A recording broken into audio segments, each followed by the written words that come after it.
நீங்கள் கேட்கவிருப்பது அருணாச்சலத்தின் அலுவல் சிறுகதை. எழுதியவர் அமரர் கல்கி.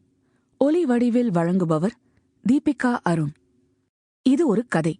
இந்த செய்தியை ஆரம்பத்திலேயே நான் வற்புறுத்தி சொல்லாமற் போனால் ஒருவேளை இதை ஒரு கட்டுரை என்றோ பிரசங்கம் என்றோ நினைத்துக் கொள்வீர்கள்.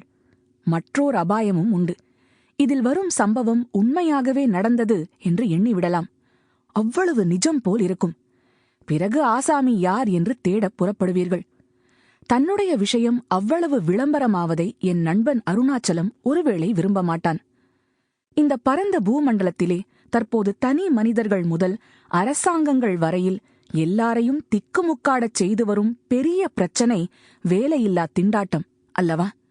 நமது தேசத்திலும் இதுதான் பெரிய திண்டாட்டமாக இருக்கிறது. காந்தி மகான் முதல் நவநாகரிகத்திற் சிறந்த சர் எம் விஸ்வேஸ்வரையா வரையில் இந்திய பிரமுகர்கள் அநேகர் இந்த பிரச்சனையை பற்றி சிந்தித்து இதை தீர்த்து வைக்க வழி தேடுகிறார்கள். வேலையில்லா திண்டாட்டத்திலும் மத்திய வகுப்பார், அதாவது படித்த ஜனங்களுடைய திண்டாட்டம்தான் மிகக் கொடியது. ஏழை குடியானவர்கள், தொழிலாளிகள் முதலியவர்களின் திண்டாட்டம் அவ்வளவு பெரிதல்ல. ஏனென்றால் அவர்களுக்கு பட்டினி கிடக்கும் வித்தை நன்றாய் தெரியவரும். சித்திரமும் கைப்பழக்கம் அல்லவா? பட்டினியும் வயிற்றுப் பழக்கம்தான்.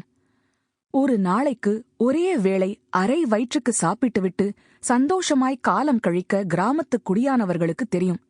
இத்தகைய மனப்பான்மைதான் தேச முன்னேற்றத்திற்கே தடையாயிருக்கிறதென்பது சிலர் கொள்கை. பட்டணங்களில் உள்ள படித்த ஜனங்களின் விஷயம் இப்படியல்ல.